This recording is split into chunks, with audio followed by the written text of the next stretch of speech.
के अंदर मीर सैफुल्लाह की मेमोरी थोड़ी सी लॉस हो चुकी है, क्योंकि वो मिनिस्ट्री ढूंढ रहे हैं, उमर अब्दुल्ला साहब उसको दे नहीं रहे, तो वो हड़बड़ाहट में इस प्रकार की बातें करते हैं। वो फारूक अब्दुल्ला साहब के टाइम के एमएलए हैं। फारूक अब्दुल्ला साहब ने लगातार झूठ बोला है। पहले शेख मोहम्मद अब्दुल्ला साहब ने झूठ बोला था कश्मीर की जनता को, पाकिस्तानी नमक यहाँ पे लाऊंगा, सब्ज रुमाल यहाँ पे दिखाऊंगा।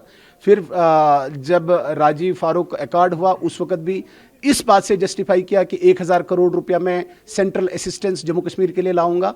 फिर 1996 में फारूक अब्दुल्ला साहब जब दोबारा बने इस बात से जस्टिफाई किया कि मैं ऑटोनॉमी लाऊंगा, प्री 53 की पोजीशन लाऊंगा।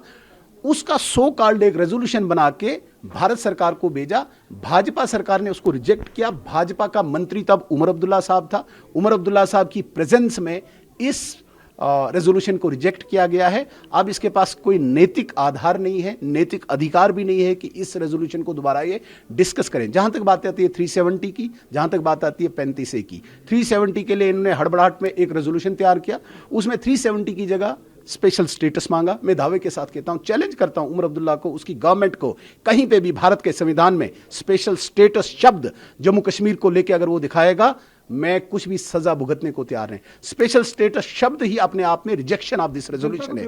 और क्या है, इनका काम ही है फरेब और झूठ। कोई हंगामा नहीं हुआ। मैं ऑनरेबल जो मेंबर्स हमारे अपोजिशन के, उन्होंने आराम से सुना, उन्होंने मेरी बात सुनी, उन्हें अप्रिशिएट किया मेरी बात को, उन्हें सुन लिया आराम से।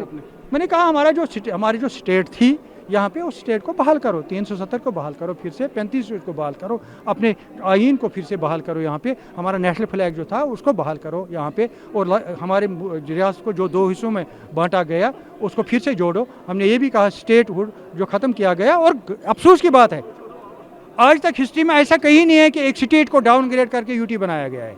ये कहीं हिस्ट्री में नहीं है। आपने ये कहा कि हमारा स्टेट को डाउनग्रेड करके यूटी कहा कि हमारी मांग सिर्फ स्टेटहुड 370 या 35A नहीं है, हम ऑटोनॉमी की मांग करते हैं। फुल-फ्लेज्ड ऑटोनॉमी की मैं बात कर रहा हूँ। मैं चाहता हूँ जो जैसे हमारी स्टेट थी विद स्पेशल स्टेटस, वैसे ही वो रियासत हमारी बहाल होनी चाहिए, ये मैं चाहता हूँ। नेशनल कॉन्फ्रेंस की ऑटोनॉमी की जो मांग थी वो प्री 53 जो सिचुएशन थी उसकी मांग आप कर रहे हैं। वही मैं नेशनल कॉन्फ्रेंस के एजेंडा की बात कर रहा हूँ।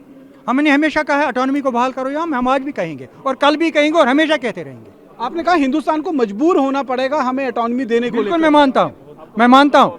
जब एक पुरअमन हिंदुस्तान के आईन के तहत एक जद्दोजहद रहेगी, हमेशा एक न एक दिन आएगा, कोई भी हुकूमत हो, जो हमारा 370 35A और हमारा आईन और हमारा फ्लैग वगैरह जो फिर से इसको बहाल करेंगे। एक दिन आने वाला होगा, हम होंगे या नहीं होंगे वो नहीं मालूम मुझे, लेकिन ये मेरी पेशन गोई है, एक दिन ऐसा आएगा जब ये फिर से रेस्टोर होगा यहाँ रियासत। आर्टिकल 370 और 35 ऑलरेडी सब जुडिशियल सुप्रीम कोर्ट के अंदर, ऐसे में आप ऑटोनॉमी की मांग कर रहे हैं, तो आपको नहीं लगता है कि कहीं ना कहीं आप जम्मू कश्मीर की जनता को देखिए मैं लॉयर हूँ, मैं खुद लॉयर हूँ।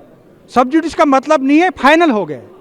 सब जुडिस का मतलब है आपकी गुंजाइश है, रिवीजन क्या सुप्रीम कोर्ट में रिवीजन की गुंजाइश है। हमसे एक और पिटीशन, कभी भी कोई भी आ सकता है, कोई भी पार्टी उसको एक और पिटीशन कर सकता है, वहाँ पे फिर से सुप्रीम कोर्ट का दरवाजा खटखटा सकता है। भारतीय जनता पार्टी का कहना है कि नेशनल कॉन्फ्रेंस सिर्फ जम्मू कश्मीर की जनता को गुमराह कर बात के लिए। भारतीय जनता पार्टी का कहना है कि नेशनल कॉन्फ्रेंस सिर्फ और सिर्फ जम्मू कश्मीर की जनता को गुमराह कर रही है। ऐसी बात नहीं, हम जम्मू कश्मीर की गुमराह करने की बात नहीं, हम वो बात कर रहे हैं जम्मू कश्मीर के लोग जो बात कर रहे हैं, जो उनकी जो एस्पिरेशंस हैं, जो उनकी डिमांड है, जो उनकी ख्वाहिश है, हम उनकी नुमाइंदगी करते हैं। जम्मू के लोगों की, कश्मीर के लोगों की, पीर पंचाल के लोगों की और चनाब वैली के लोगों की जितनी, और लद्दाख के लोगों की।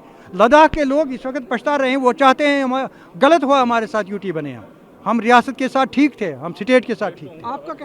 आपका कहना है कि ये मांग आपकी नहीं है, नेशनल कॉन्फ्रेंस की मांग है, लेकिन आप ही के पार्टी के सदर, चाहे फारूक अब्दुल्ला हो, चाहे चीफ मिनिस्टर उमर अब्दुल्ला हो, उनकी तरफ से इस तरीके की कोई ऑटोनॉमी की मांग जो है अभी तक पब्लिक प्लेटफॉर्म पर नहीं। क्या बात कर रहे हैं? हमने हमेशा नेशनल कॉन्फ्रेंस हमेशा बात की है, नेशनल कॉन्फ्रेंस 335।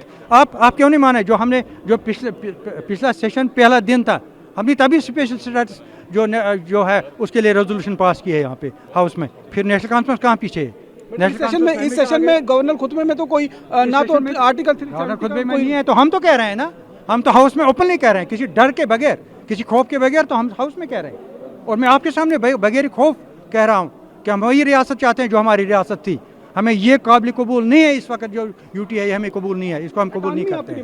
ऑटोनॉमी बिल्कुल फुल फ्लेज्ड ऑटोनॉमी हमें मिलनी चाहिए। जिस तरह से हम हिंदुस्तान के साथ थे विद ऑटोनॉमी, उसी ऑटोनॉमी के साथ हम हिंदुस्तान के साथ रहना चाहते हैं और हिंदुस्तान की रियासत बनकर रहना चाहते हैं।